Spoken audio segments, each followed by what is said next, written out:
नमस्कार, मी सौ वृंदा कृपाळमयकर, अस्तित्व ढोलताशा पथकाची संस्थापिका।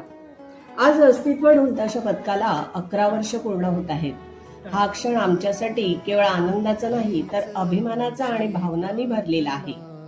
2015 साली केवळ 25 महिलांसोबत सुरू झालेला हा प्रवास पालघर ठाणे परिसरातील पहिलं महिला ढोलताशा पथक उभारण्याचा हा एक धाडसी निर्णय होता। सुरुवातीला अनेक अडचणी होत्या। ढोल ठेवायला जागा नव्हती, सरावासाठी जागा नव्हती, आवाजामुळे समाजातून विरोधही सहन करावा लागला। पण जिद्द, चिकाटी आणि स्वप्नांची ताकद मोठी असते।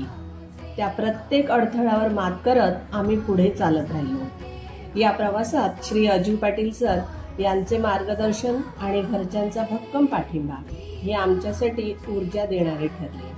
आज अभिमानाने सांगावेसे वाटते की या पथकात 100हून अधिक महिला, मुलं आणि मुली वादक उत्साहाने सहभागी आहेत। हेच आमचं खरं यश आहे।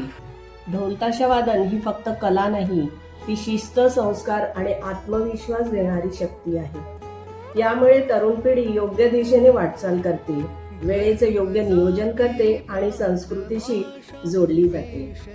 आपल्या सर्वांच्या प्रेमामुळे आणि सहकार्यामुळेच हा प्रवास शक्य झाला। सर्वांचे मनापासून धन्यवाद।